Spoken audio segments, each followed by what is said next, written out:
The night my mother died. I thought I lost the only person who ever protected me. I was wrong, because 3 days later, standing alone in the hallway of the house where I grew up, holding a key I had never seen before, I realized something terrifying. There was a part of her life she never wanted me to know. At the end of that hallway, there was a door. Always locked. Always ignored. Always present. When I was a child, I once tried to open it. She didn't scream. She didn't punish me. She grabbed my wrist, like I was about to fall off a cliff. And she said only one thing. Some doors are not made to protect what's inside. Some doors exist to protect what's outside. I didn't understand that then. But the day I opened that door after she died, I understood everything. Because inside that room, there were letters written to someone I never heard about. Money that should not exist. Photos of a man who looked exactly like me, but wasn't my father. And a final letter, with my name on it. That was the moment I learned something most people never learn. The person who raised you is not always the person who made you. And sometimes, love doesn't tell the truth. Love hides it. I grew up believing my mother was just private, not cold, not distant, just someone who carried silence like it was part of her personality.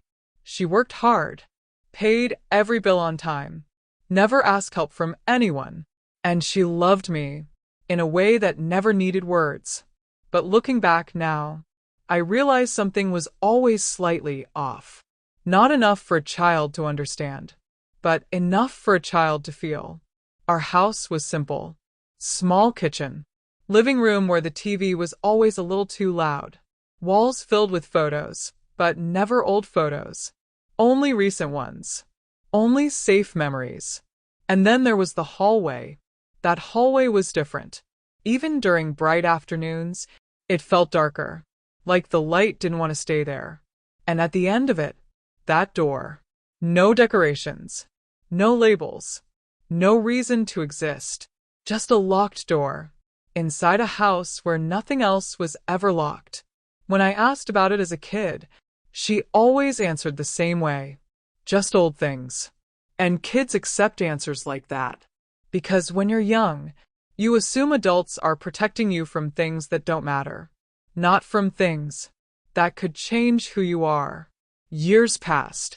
I grew up, got a job, built a life.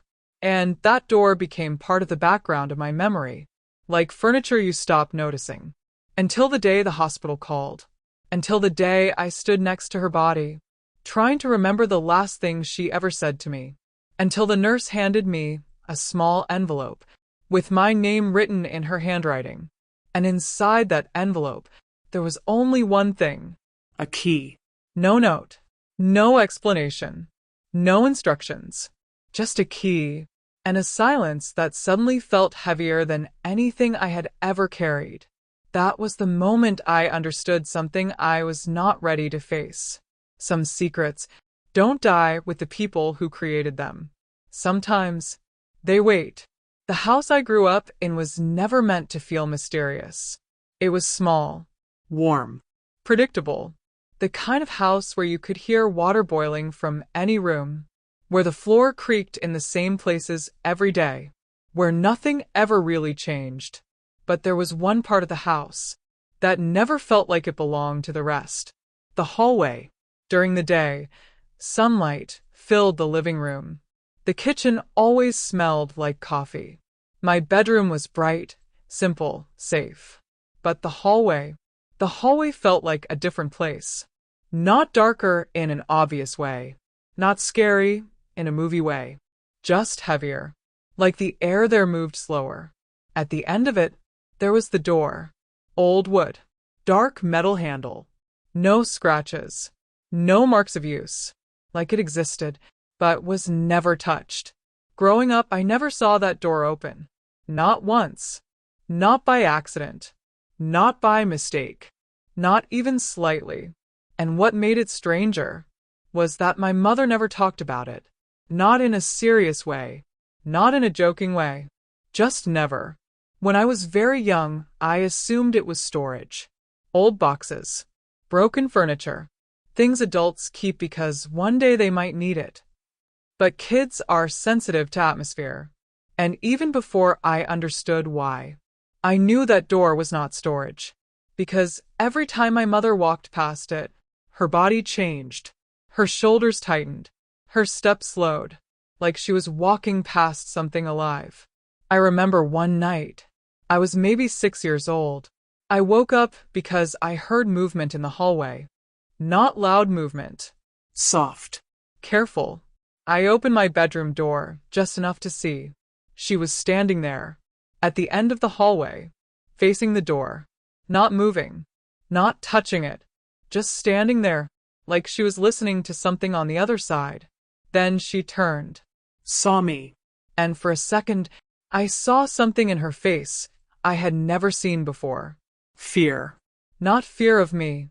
Fear of something bigger. She walked toward me slowly, put her hand on my head, And said softly, "Go back to bed." And I did. Because when you're a child, you don't question fear in your parents. You absorb it. You carry it. without knowing why. After that night, I started noticing small things.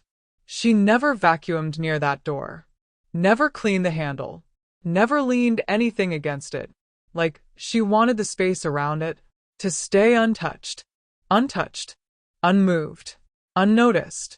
And over time, I learned something without her ever saying it. That door was not just a door. It was a boundary between the life we lived and the life that existed Before me. I was 8 years old when curiosity finally became stronger than fear. It was a quiet Saturday afternoon. Cartoons playing in the living room. The sound of the TV low, almost background noise. My mother had fallen asleep on the couch, still in her work clothes, still holding the remote in her hand. The house felt calm, safe, predictable, and that was exactly why I decided to walk down the hallway. I didn't think of it as breaking a rule. There was never a rule. She never said, "Don't go there." She just never needed to, because silence can be louder than rules. I remember walking slowly, barefoot, feeling the cold floor under my feet. Every step felt louder than normal, like the house was listening. When I reached the end of the hallway, I stood in front of the door.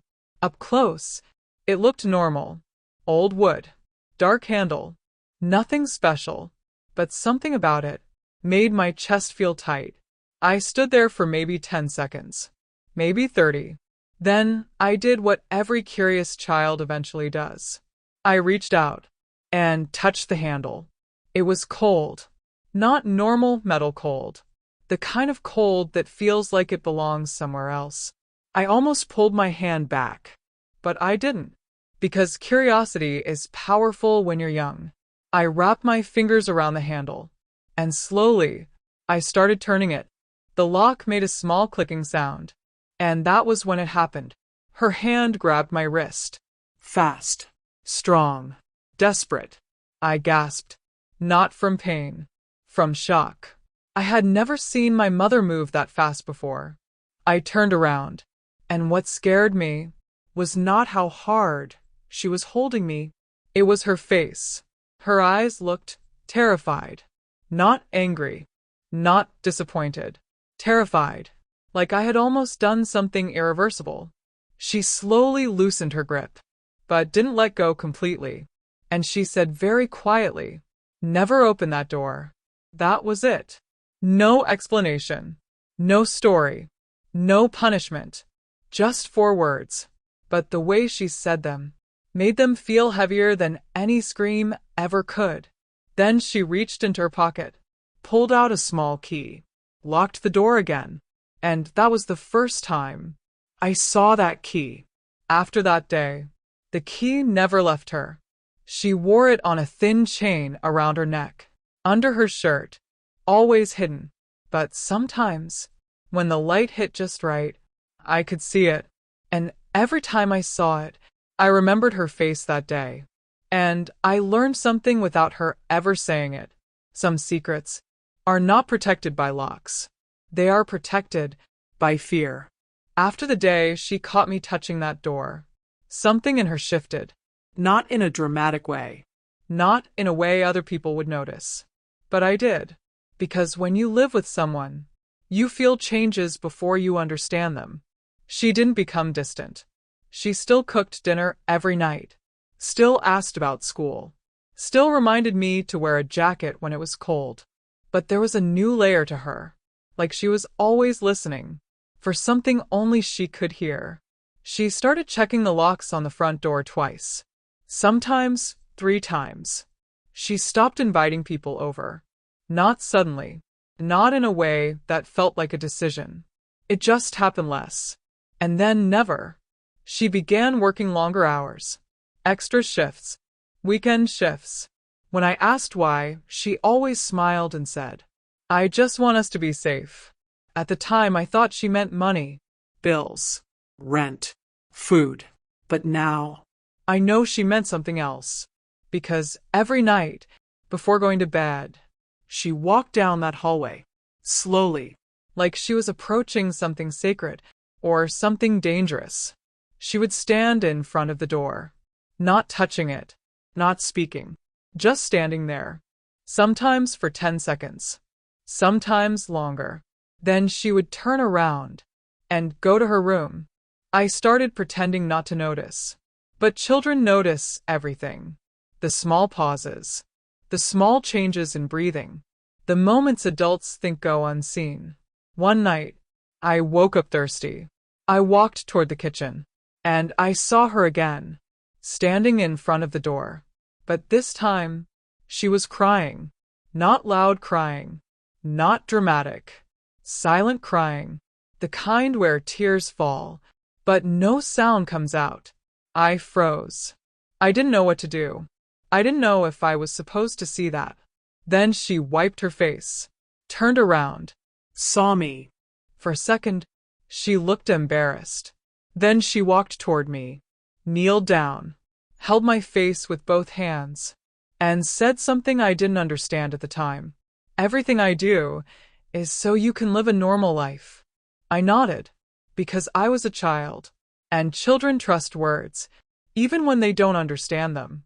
After that night, she stopped crying in front of that door. Or maybe she just made sure I never saw it again. But from that point on, I started feeling something I couldn't explain, like our life was balanced on something fragile, like one wrong movement, one wrong question, one wrong discovery could break everything. And slowly, without either of us saying it out loud, that door became something else. Not just a secret, a warning. The call came at 3:12 in the morning. I remember the time because I didn't look at the clock again for hours after that. The phone ringing that late already felt wrong. Hospitals don't call in the middle of the night, unless something has already happened. I answered half asleep, and before the nurse even finished saying my mother's name, I knew. Heart failure. That's what they said. Fast. Unexpected. No suffering. They always say that last part, like it helps. The hospital lights were too bright. The air smelled like disinfectant and something metallic. I remember signing papers without reading them, answering questions automatically, nodding when people talk to me. Grief is strange. It doesn't always feel like sadness. Sometimes it feels like you're moving through water. Slow, heavy, disconnected from everything. The funeral was small. She didn't have close family. No siblings. No parents alive. Just me. And a few coworkers who said things like, "She was very strong. She worked harder than anyone. She loved you very much." And I believed all of that. But I also realized something that day. No one really knew her. Not completely. After the funeral, they handed me a small box with her personal belongings. Her watch, her wallet, a small notebook, and an envelope. The envelope had my name written in her handwriting. I sat in my car for almost 20 minutes, just looking at it, because something inside me already knew. This wasn't just a goodbye. When I finally opened it, there was no letter, no message, just one thing. A key. Small, Old. heavy for its size. And I knew exactly what it was for. My chest tightened, because in that moment, I understood something terrifying. She always knew this day would come. She knew one day I would stand in that hallway, holding that key, deciding whether I wanted to know the truth. I drove home in silence. The house felt different without her. Bigger, colder, and for the first time in my life, the hallway light was off. I stood there for a long time, looking at the door, looking at the key in my hand. Part of me wanted to open it immediately. Part of me wanted to throw the key away and pretend that door never existed. Because once you open something like that, you can never close it again. That night, I didn't open the door. I put the key on the kitchen table and sat there until sunrise, trying to decide if I was ready to meet the version of my mother that existed before me. I didn't open the door the next day. Or the day after that. For almost a week, I walked past it like it didn't exist, like ignoring it could somehow keep my life the same. But grief does something strange to you. It removes the illusion that you have time. Time to ask questions. Time to understand people. Time to avoid truth. By the seventh night, I couldn't stand it anymore. The house was too quiet. No TV in the background. No dishes in the sink. No sound of her moving through rooms. Just me and the hallway. I picked up the key from the kitchen table. It felt heavier than before, like it had absorbed something from that house. Memories. Silence. Fear.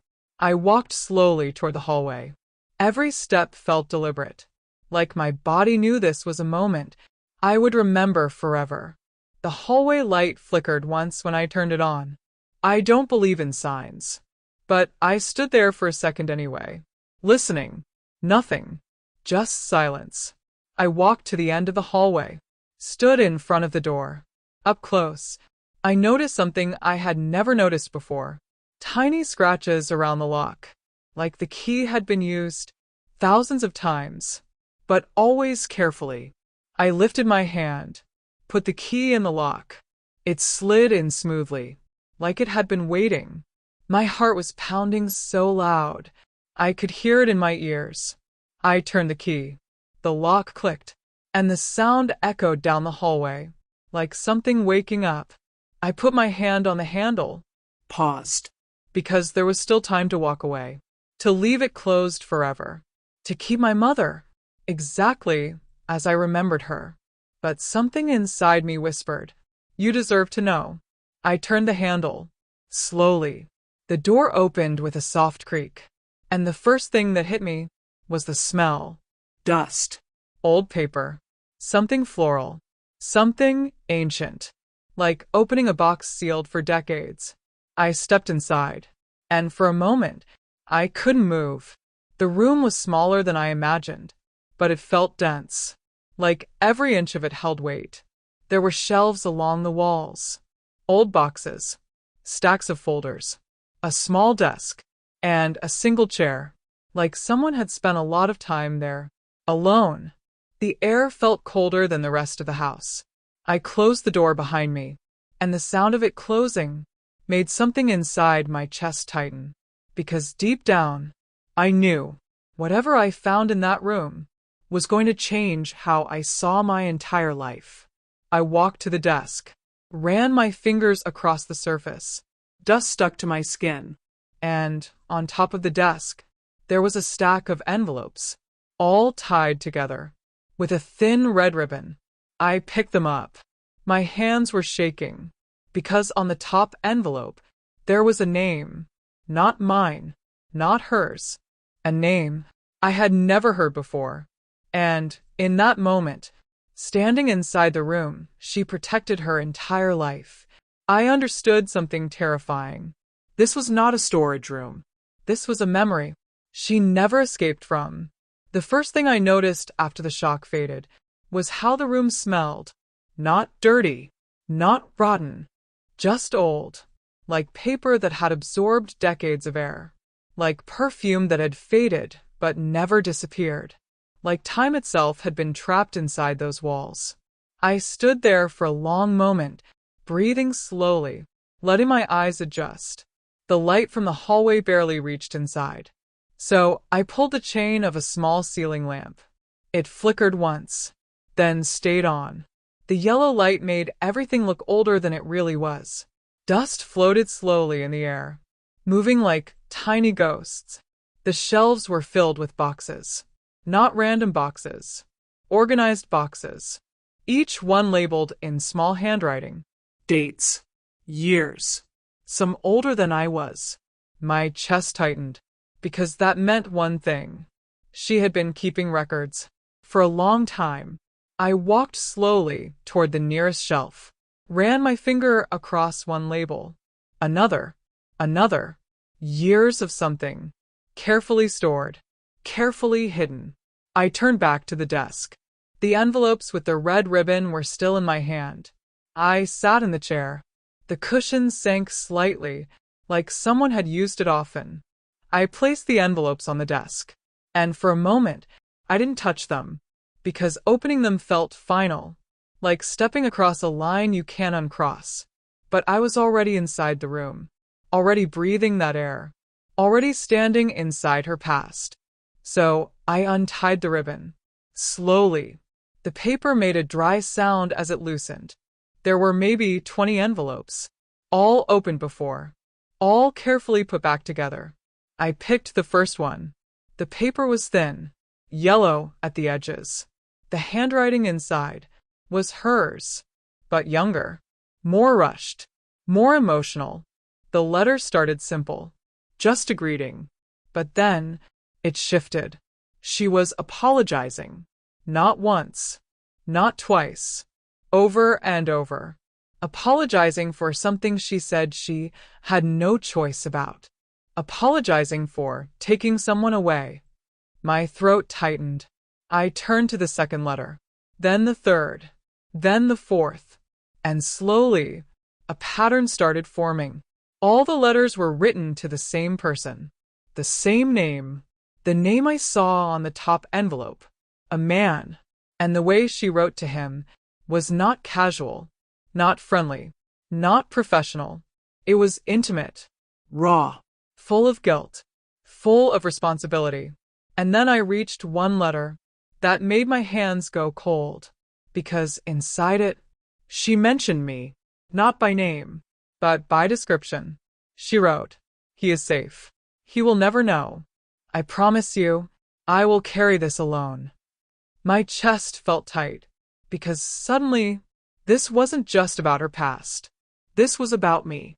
I kept reading, faster now, heart pounding, until I found the last letter in the stack.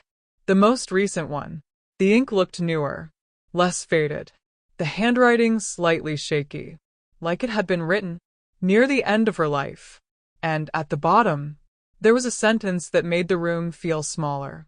If one day he finds this, I hope he understands why I had to become the villain in someone else's story, to make sure he could live a normal life. I put the letter down, and for the first time since entering that room, I felt fear. Not fear of the room, not fear of the past, fear of what kind of truth requires someone to become a villain just to protect a child. I didn't realize how long I had been sitting there until my legs started to feel numb. The desk lamp cast a soft circle of yellow light. Everything outside that circle felt distant, like the rest of the world had stopped existing. There were still letters left in the stack. Older ones, more fragile. I picked one carefully. The paper felt thinner, almost brittle. The date at the top was from before I was born. My hands hesitated, because opening it meant stepping into a time where my life didn't exist yet. But I opened it anyway. The handwriting was faster, messier, more emotional, like she had written it in a hurry. She was talking about fear, about someone watching her, about feeling like she was running out of time. And then she mentioned a place, a hospital, She wrote about papers that had to be signed, about a decision that couldn't be undone. My chest felt tight again, because the way she described it didn't sound like something voluntary. I grabbed another letter, this one calmer, longer, more controlled, and this time she mentioned a date, the same date as my birthday. My stomach dropped. I kept reading, and then I saw it, the sentence that made everything blur for a second. I kept my promise. He is mine now, and no one will ever take him from me. My hands started shaking, because suddenly the room felt smaller. The air felt heavier. I grabbed another letter, then another, then another, reading faster, Searching. trying to understand what kind of promise could be tied to the day I was born. And slowly, through fragments, through apologies, through sentences written and crossed out, a story started forming. There had been a man, someone she loved, someone who trusted her, someone who Lost something. and she believed. It was her fault. I reached for the last envelope in the stack, the one with the name written darker, more recent. I opened it. Inside, there was only one page, Short. Direct. and the words felt heavier than anything else I had read. I know you hate me, and you have every right to, but he is alive. He is safe, and he grew up loved. If one day you ever decide to find him, please don't. Let him keep believing his life was simple. My throat felt dry, because in that moment, I understood something terrifying. Somewhere out there, there was someone who might hate my mother for something connected to me, and I still didn't know why. I leaned back in the chair, staring at the wall, trying to breathe slowly, trying to hold on to one simple thought. Maybe I was misunderstanding everything. Maybe these letters were about something else. Maybe this had nothing to do with me. But deep down, I already knew, because the more I thought about her words, the more one sentence echoed in my head. He is mine now. And suddenly, I wasn't sure if I was reading letters or reading the first chapter of a story about my own life. After reading the last letter, I sat there in silence for a long time, not thinking, not moving, Just existing. because sometimes your brain needs time to accept that something is about to change forever. Eventually, I stood up. My legs felt weak, like I had been sitting there for hours. Maybe I had.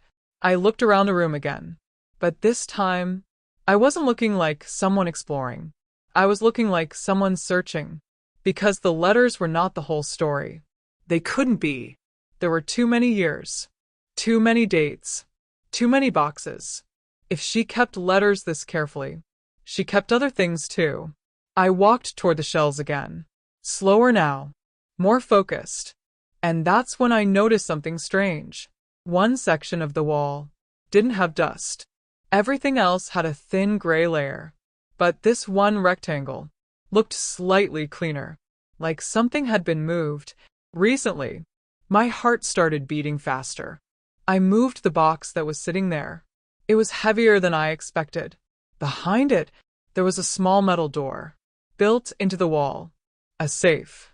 My stomach tightened, because suddenly, the letters didn't feel like memories anymore. They felt like evidence. I knelt down, ran my fingers across the metal surface. Cold. Solid. Real. There was a small keypad, and a keyhole. 2 layers. 2 ways to keep something hidden. I swallowed, because I already knew something terrifying. If she had a safe inside a locked room, whatever was inside it was never meant to be found. I tried the key she gave me. It didn't fit. My chest tightened. Then I remembered something. The notebook from her belongings. I stood up fast, walked out of the room, went to the kitchen. The notebook was still inside the box. I flipped through the pages quickly. Groceries, Bills. phone numbers, normal life. Then near the back, there was a page with 4 numbers, written alone. No label, No explanation. Just numbers. My hands started shaking. I walked back to the room, knelt in front of the safe, entered the numbers. The keypad beeped once, then again, then Click. the lock released. I froze, because this was the last moment before knowing everything. I opened the safe slowly. Inside, there were stacks of documents, and envelopes, and something else. Money. More money than I had ever seen in one place.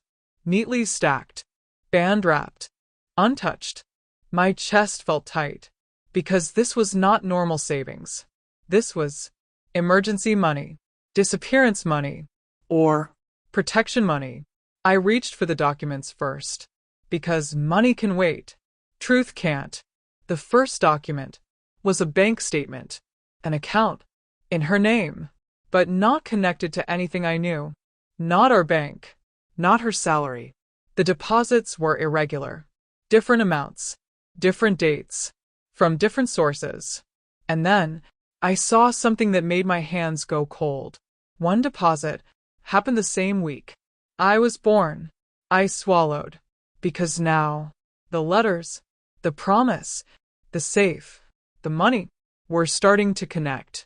And I still didn't know if I was about to discover that my mother saved me from something, or stole me from someone.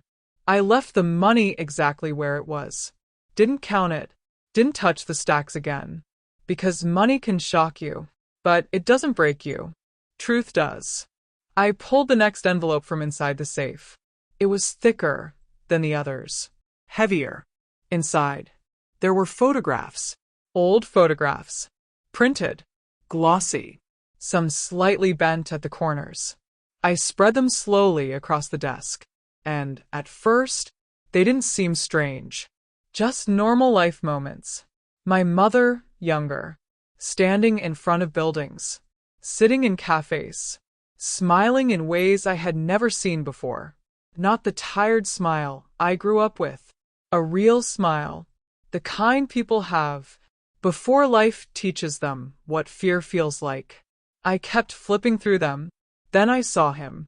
The first photo with him. He was standing next to her, arm around her shoulder. Clothes. Comfortable. Natural. Not casual. Not just a friend. Someone important. I stared at his face. Something inside my chest tightened. Because he looked familiar. Not in a I've seen him before way. In a deeper way. Like looking at an older version of a memory. I grabbed another photo. Then another. Different places. Different days. Always them together. Sometimes laughing. Sometimes serious. Sometimes just existing side by side. And then I found a photo that made my hands go cold. It was taken in a hospital room. She was sitting on a chair. He was standing behind her. And she was pregnant. My throat closed. I flipped the photo over. There was writing on the back. A date. 9 months. Before my birthday. I sat back in the chair. The air felt too heavy to breathe. I grabbed another photo. This one was just him, standing outside what looked like an apartment building, looking directly at the camera. And that was when it hit me. The eyes. The same shape as mine. The same intensity. The same way the eyebrows curved when serious. My hands started shaking. Because suddenly, I wasn't just looking at a stranger. I was looking at a possibility. I leaned closer, studying every detail. Jawline. Nose. Expression. And the more I looked, the harder it became to ignore one terrifying thought. What if the man who raised me was not the man who made me? I swallowed hard, because if that was true, then everything I believed about my life was built on something incomplete. I gathered the photos back into a pile, but one slipped from my hand, fell to the floor. I picked it up, and when I flipped it over, there was writing, not her handwriting, someone else's. It said, "If anything happens to me, tell him I never stopped trying to come back." My chest tightened, because suddenly, This wasn't just a story about secrets. This was a story about someone who might have tried to find me and maybe was stopped. I sat there for a long time, holding that photo in my hand, reading the sentence again and again and again. If anything happens to me, tell him I never stopped trying to come back. The words didn't feel old. They felt unfinished, like they were meant to reach someone, but never did. I placed the photo back on the desk and forced myself to breathe slowly, because one question was now louder than everything else. Who was he? Not just a man she loved. Not just someone from her past. Someone connected to me. Someone who might have tried to find me. I went back to the safe. Started searching through the documents more carefully. Bank papers. Old receipts. Insurance files. Then, I found a thin folder. No label on the outside. Inside, there were printed pages. Legal documents. Old. Yellowed at the edges. I flipped through the first page. And there it was. His name. Full name. Typed. Official. Real. My chest tightened, because seeing a full name makes someone stop being a ghost. He becomes real. He becomes someone who lived. Someone who existed in the same world I do. I said his name out loud, quietly, and it felt strange in my mouth, like saying a word in a language I should know, but don't. I flipped to the next page. There were signatures. His signature. Her signature. Same date. The same month as the hospital photo. My stomach dropped, because now, this wasn't just emotional. This was legal. Official. Something had been signed. Something that connected them. Something that might connect To me. I kept reading.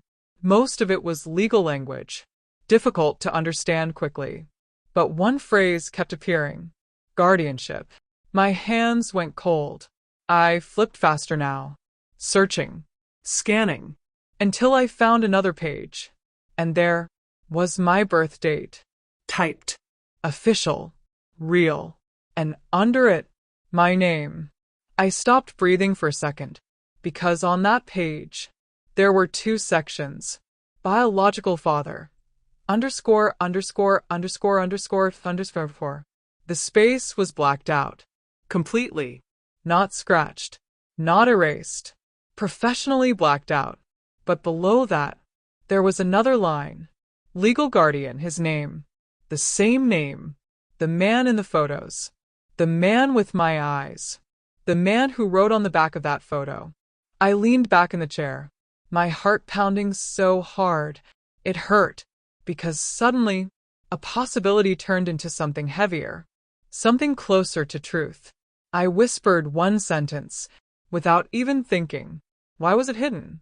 And then, a worse thought followed. Not why was it hidden? Why was he removed? I stared at the papers in front of me, and for the first time since opening that door, I felt anger. Because secrets don't just hide the past. They steal answers. And somewhere, between those letters, those photos, those documents, there was still one thing missing. What happened to him? And why did my mother spend her entire life making sure I never asked that question? I didn't sleep that night. I stayed in that room, reading, rereading, trying to build a timeline in my head. But documents don't tell stories. They tell facts. And facts, without context, are just fragments. By morning, my eyes were burning. My head hurt. And I realized something important. If this was part of her life, someone else probably knew about it. Because no one lives an entire secret life, completely alone. I walked out of the room for the first time in hours. The house felt different now. Smaller. Like I had outgrown it overnight. I made coffee, didn't drink it, just held the cup in my hands, trying to ground myself. And that's when I thought of her, Mrs. Alvarez, our neighbor. She had lived next door, since before I was born. She watched me grow up, brought food when my mother worked late, helped when I got sick as a kid. If anyone knew something, It would be her. I didn't even change clothes. I just grabbed my jacket and walked outside. The morning air felt too bright, too normal, like the world had no idea. Mine had just changed. I knocked on her door. Once. Twice. I almost left. Then the door opened. She smiled when she saw me. Then her expression changed. Because grief leaves marks. Come in, she said softly. Her house smelled like cinnamon and old books. Safe smells. Normal smells. She made tea without asking if I wanted any. That's how close she had always been to us. We sat at her kitchen table, and for a few minutes, I couldn't speak, because saying it out loud would make it real. Finally, I said, "Did my mother ever talk to you about someone from before I was born?" She froze, just for a second. But I saw it, and that was enough.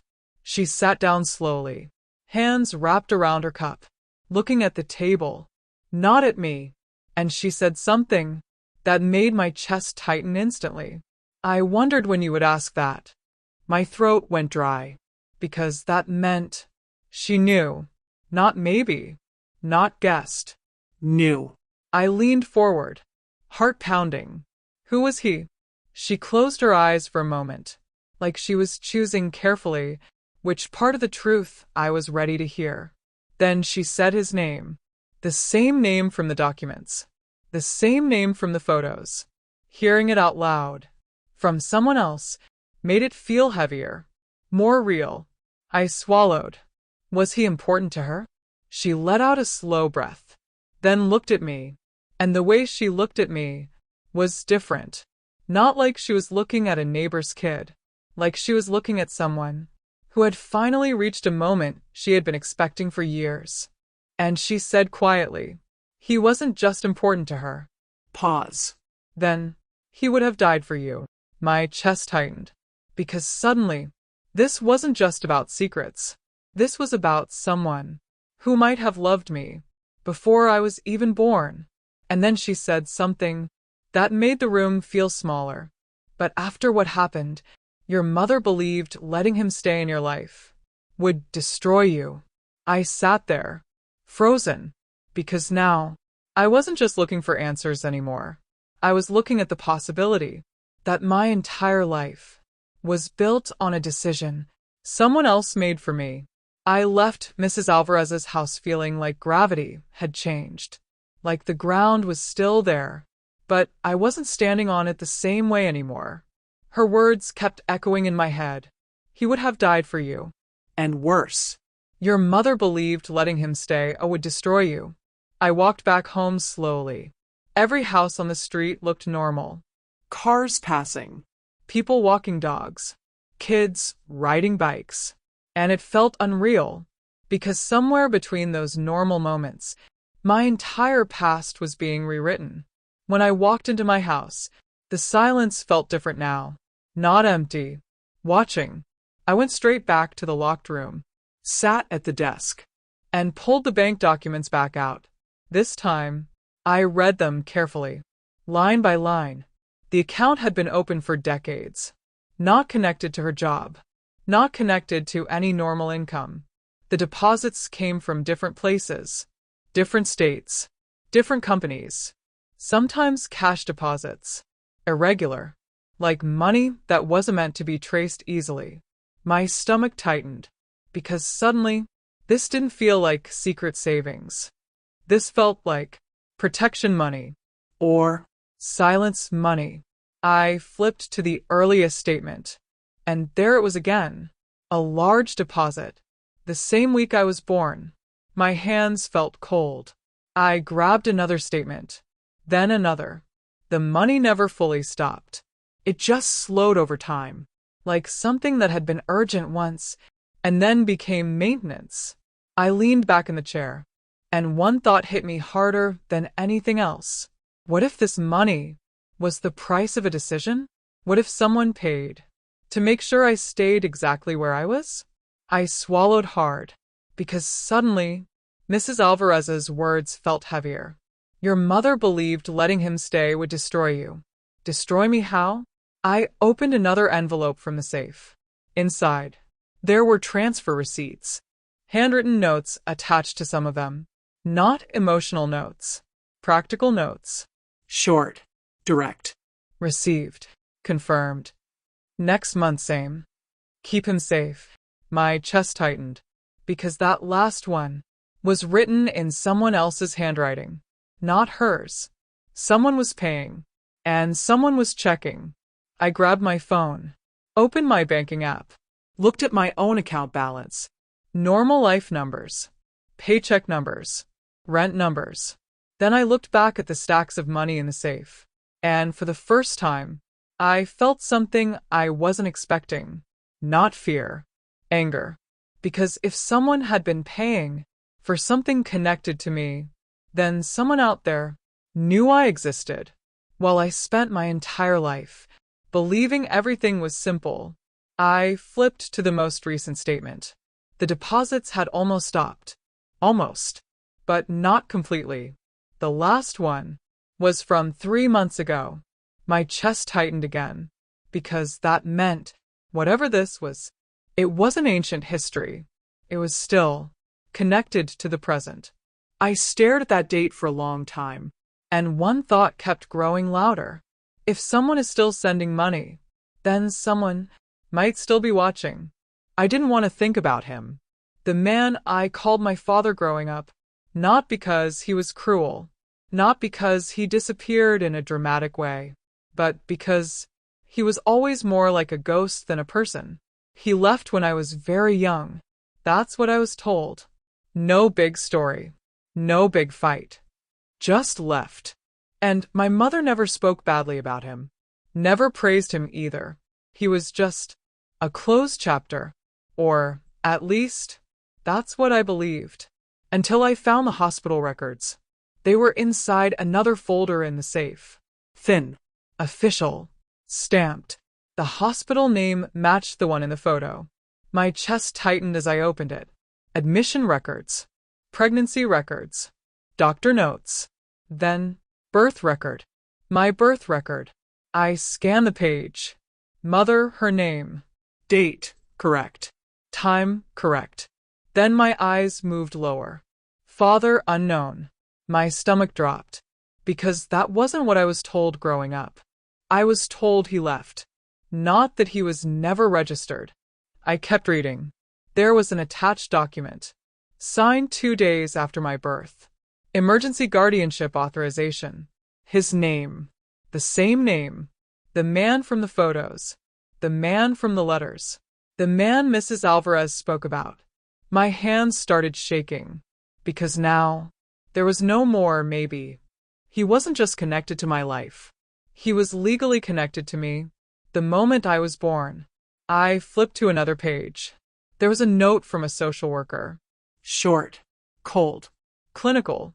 Guardian removed due to incident investigation. I stopped breathing for a second. Incident. Not death. Not disappearance. Incident. I flipped to the next page. And it was missing. Torn out. Cleanly. Not ripped. Removed. My chest felt tight. Because suddenly, this didn't feel like paperwork. This felt like someone cleaning history. I leaned back, staring at the ceiling, and memories started coming back. Small things, moments that felt normal at the time, but now felt like clues. Like the way my mother reacted when I asked about my father as a kid. Not sad, not angry, just firm. Like it was a topic with no room for curiosity. I stood up, started pacing the room, because one question was now louder than everything else. What happened that was big enough to erase someone from my life and make my mother spend decades protecting me from it? I walked back to the desk, picked up the photo of the man again, studied his face, and for the first time, I said something out loud. Quiet, almost like a test. Were you trying to come back? The room stayed silent, but something inside me already knew the answer was yes. And suddenly, the real question wasn't, why did he leave? It was, who made sure he couldn't stay? I went back to the safe again. Not because I wanted to, because I had to. Once you start pulling a thread like that, you can't stop halfway. I took every medical document I could find, stacked them on the desk, and started organizing them by date. Earlier pregnancy visits, routine checkups, lab results, normal, almost boring. Then, the dates got closer to my birth, and the notes changed. More handwriting, more observations, more monitoring recommended. My chest tightened, because suddenly, this wasn't just a normal pregnancy file. This was watched, Documented. like someone was paying very close attention. I flipped to a document stamped Security Incident Report, restricted copy. My hands went cold, because hospitals don't write those unless something serious happened. I opened it slowly. The text was formal, detached, legal, but the meaning was clear. There had been an incident inside the hospital the day after I was born, involving an unauthorized attempt to remove an infant from the maternity floor. My vision blurred for a second, because suddenly, this wasn't abstract anymore. This was direct. This was me. I kept reading. The report mentioned a male individual, stopped by hospital security, escorted out. Police notified. My chest felt tight, because I already knew who that male individual probably was. I flipped to the next page, and this time, there was a name. His name. My hands started shaking again, because now, this wasn't speculation. This was documented. Official. Real. I kept reading. Police involvement. Temporary restriction order. Investigation opened. Then, a handwritten note in the margin. Different handwriting. Not hospital staff. Just 3 words. Not what it looks. My throat felt dry. Because that meant someone believed he wasn't guilty, or believed something bigger was happening. I leaned back in the chair, trying to slow my breathing, because 2 completely different stories were now possible. Story 1.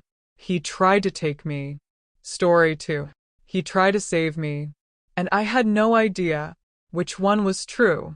I flipped to the last page of the report, and there was something that made my stomach drop. Case status. Closed, external resolution. Not solved. Not prosecuted. Closed. Externally, which usually means handled outside normal channels. I stared at that line for a long time, because suddenly, this didn't feel like family drama. This felt like something bigger, something powerful enough to close a case quietly. I gathered the papers slowly, stacked them back together, and, for the first time, I realized something that made my chest hurt. Maybe my mother didn't just lock that door to hide the past. Maybe she locked it because she knew if I ever understood the full story, I might start asking questions someone out there didn't want answered. By the time I finished reading the hospital report, my hands felt numb. Not from cold, from the weight of too many possibilities. I sat there staring at the papers, trying to decide which version of reality I was living in. The version where my mother protected me, or the version where she protected me from something she helped create. I closed the folder slowly, and that's when I noticed something I hadn't seen before. At the very bottom of the safe, under the document stacks, there was a flat envelope. No label, no date, just thick paper. My chest tightened, because something about it felt different. More personal, more final. I opened it carefully. Inside, there was only one sheet, folded once. The handwriting was hers, but older, shakier, like it had been written when she already knew time was running out. I sat down before opening it completely, because something inside me already knew. This wasn't going to be information. This was going to be confession. I unfolded the page and started reading. She didn't start with, "I'm sorry." She didn't start with explanations. She started with something simple. If you are reading this, it means I failed to keep you away from all of this. My throat tightened. I kept reading. She wrote about fear. Not vague fear. Specific fear. Fear of people with power. Fear of mistakes that can't be undone. Fear of decisions made under pressure. Then, she wrote the sentence that made my chest hurt. I did not lock that room to hide my past. I locked it because that past never stopped looking for us. My hands started shaking. I kept reading. She wrote about him. Not as a villain. Not as a hero. As someone who got caught inside something bigger than both of them. She wrote about pressure. About people who didn't want certain truths exposed. About threats. Not direct ones. But the kind that don't need to be spoken. The kind that are implied. Then, she wrote something that made the room feel smaller. I agreed to let them believe you were only mine, because it was the only way to keep you alive. My chest felt tight, because suddenly, this wasn't about custody.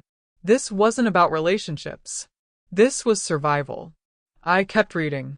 She wrote about money, not as payment, as insurance. Money that meant, leave us alone. Money that meant, let him grow up normal. Money that meant, this ends here. Tears blurred the page, because suddenly, all those years of her working nonstop, saving everything, living quietly, made sense. She wasn't just building a life. She was maintaining protection. Then I reached the last paragraph. And the last sentence hit harder than everything else. If one day you find him, know that I didn't take him from you. I took you away from something that would have destroyed you both. I lowered the paper slowly, because now, there was no going back to the version of my life where everything was simple. And for the first time, I understood why she stood in front of that door every night. Not guarding secrets, guarding the past, making sure it stayed exactly where she left it. Locked. Contained. Far away from me. I read the letter again. And then again. Not because I didn't understand it. Because I was trying to find a version of it that didn't hurt. But every time, the meaning stayed the same. My mother didn't just hide a secret. She lived inside it. For decades. I folded the letter carefully, placed it back on the desk, and stared at the safe again. Because suddenly, the money didn't look like money anymore. It looked like time. Time she bought. Time she extended. Time she fought for. I pulled the rest of the financial documents out. This time, I wasn't looking for patterns. I was looking for cost. How much did she pay to keep my life normal? I started lining up the statements by year. Early years, large deposits. Then smaller ones. Then maintenance amounts. Like paying off something slowly, but never fully finishing. My chest tightened. Because that's not how normal debt works. Normal debt ends. This didn't. Then I found another envelope. Thin. Hidden between two financial folders. Inside, there were handwritten notes. Not letters. Logs. Dates. Amounts. Short phrases. Met. Agreed. Transfer done. Situation stable. Delay requested. Accepted. My throat felt dry. Because this wasn't someone saving money. This was someone managing something. Managing risk. Managing pressure. Managing danger. Then I saw something that made my hands go cold. One entry, from when I was about 10 years old. Unexpected contact attempt. Handled. Payment increased. I sat back slowly, because suddenly, this wasn't ancient history.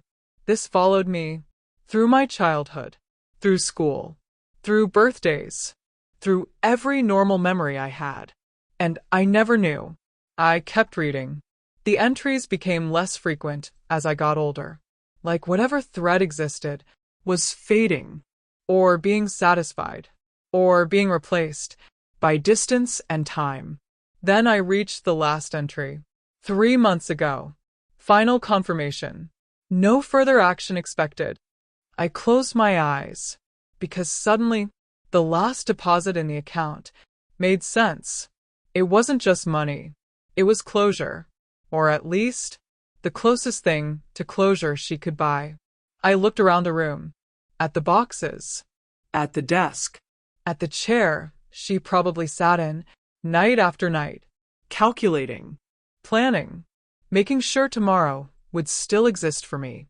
And, for the first time, I felt something heavier than grief. Respect. Because whatever happened, whatever mistakes she made, whatever choices she was forced into, she carried it alone. So I wouldn't have to. And suddenly, I understood something that hurt and healed at the same time. She didn't just raise me. She fought for me. Every single year of my life. In ways I never saw. In battles I never knew existed. And now, I was sitting inside the war room of a life she built, just to make sure I never had to fight. I thought the story was ending. That's the dangerous thing about truth. You think once you understand the past, you can finally rest. But the past doesn't always stay where it belongs. I left the locked room late that night, closed the safe, turned off the lamp, closed the door. But this time, I didn't lock it, because now, the secrets were already inside me. I went to bed, didn't sleep much, just drifted in and out of memories, and questions I didn't know how to ask. The next morning, my phone rang. Unknown number. I almost didn't answer, but something inside me said, "Answer." I picked up, didn't speak. For a few seconds, there was only breathing on the other side. Then, a man's voice. Older, careful, like someone choosing every word before saying it. He said my name, not asking, not confirming, knowing. My chest tightened instantly. I sat up in bed and said, "Who is this?" Silence. Then he said something that made my stomach drop.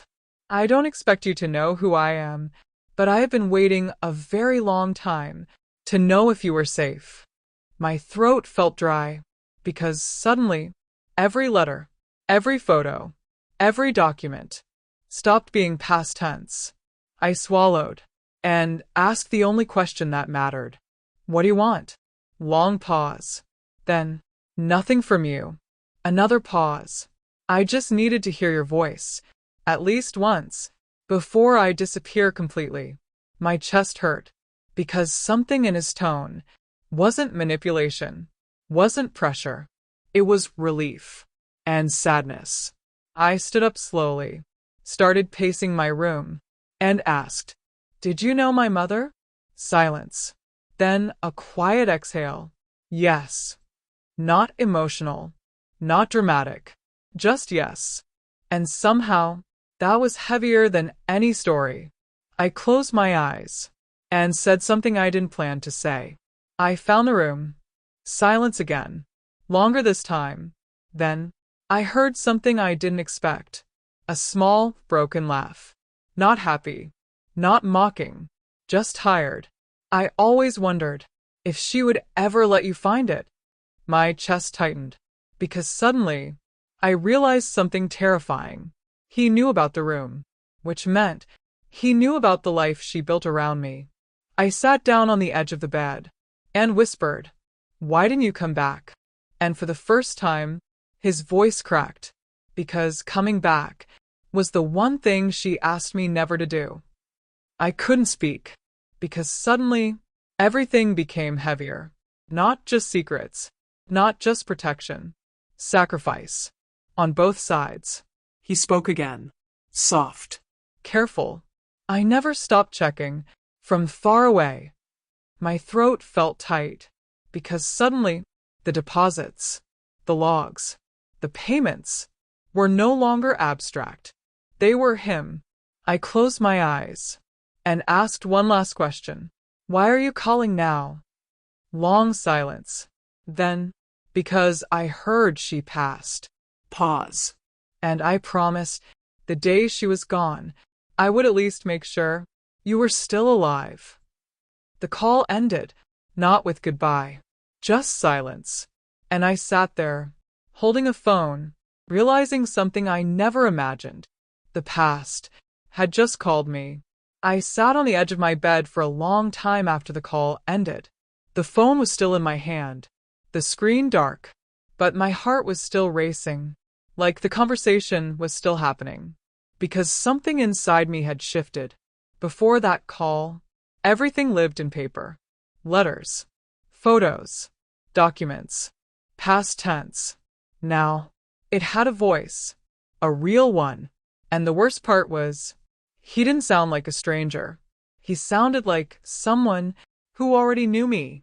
I stood up slowly, walked to the window, looked outside, but didn't see anything, because my mind was somewhere else. Inside that locked room. Inside those letters. Inside that final confession she left me. I went back to the hallway, opened the door to the room again. This time, without hesitation, I sat at the desk, pulled her final letter back out, and read it again. But this time, with his voice in my head, and suddenly, parts of it made more sense. She never called him dangerous. She never called him unstable. She called him someone who would burn the world if he thought it would save you. My chest tightened, because now that sounded less like accusation and more like warning. I kept reading, and I noticed something I missed before. Near the bottom of the page, there was a line written smaller, like she hesitated to write it. I asked him to disappear because I knew if he stayed, he would fight them. I swallowed, because suddenly, the story got bigger. This wasn't just about family. This was about power, about people who didn't want something exposed. And she knew, if he stayed, he would not stay quiet. I kept reading, and the next line made my hands shake. He agreed, not because he was afraid, but because I told him, if he fought them, you would grow up inside that war. My throat felt tight, because suddenly, everything connected. The money, the silence, the distance, the decades. This wasn't separation. This was strategy. I sat back in the chair, and for the first time, I truly understood what she meant. She didn't choose between him and me. She chose the version of my life where I got to be a normal person, not someone born into fear, not someone born into secrets, not someone born into enemies. I looked around the room, and suddenly, it didn't feel like a place of hiding. It felt like a control room, the place where she held everything together, alone, for decades. And then I realized something that made my chest hurt. He didn't disappear because he lost. He disappeared because she asked him to, and he loved me enough to agree. And suddenly, the story stopped being about lies and became about sacrifice. The kind no one celebrates, the kind no one sees, the kind that only exists so someone else can grow up believing life is simple. I didn't call the number back. Not that day. Not the next. Because knowing someone exists is very different from being ready to meet them. I stayed inside the house for 2 days, going back and forth between the locked room and my bedroom, like I was trying to rebuild my identity, using pieces of paper. On the 3rd day, I went back to the safe. Not because I thought there was more, because something inside me said, "You haven't seen everything yet."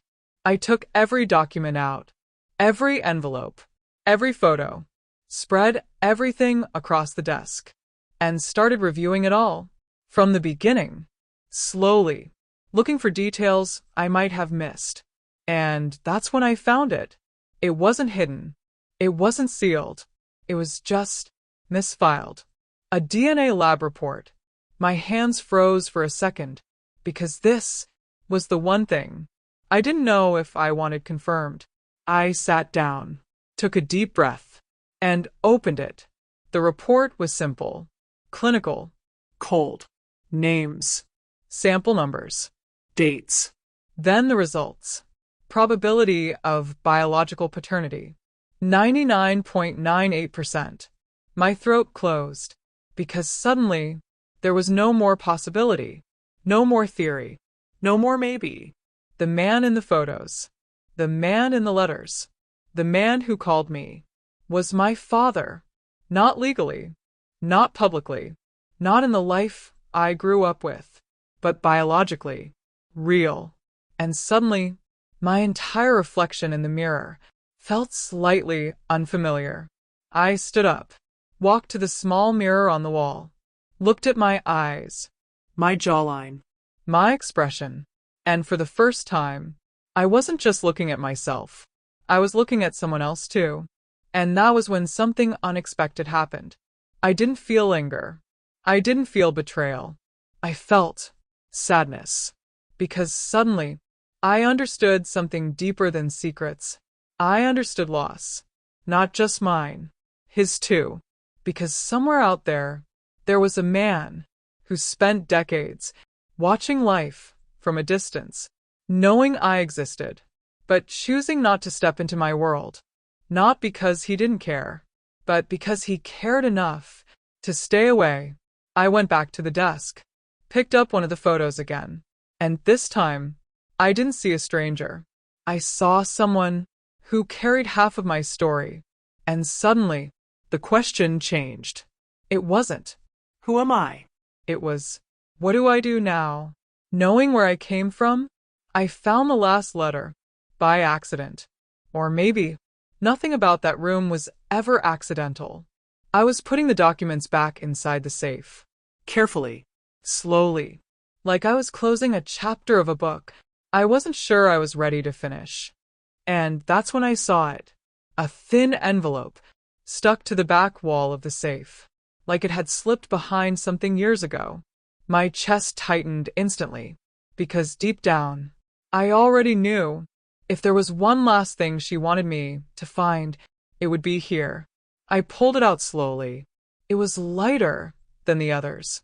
My name was written on the front, not rushed, not shaky, Calm. like she knew exactly when I would read it. I sat down before opening it, because by now, I understood something important. Every letter she left was not just information, it was preparation. I opened it. The paper inside was newer than the others. And she started simply, my son. Not my name, just that. My son, if you are reading this, it means you know enough to finally understand the truth. My throat tightened. I kept reading. She didn't justify herself. She didn't beg forgiveness. She just told the truth.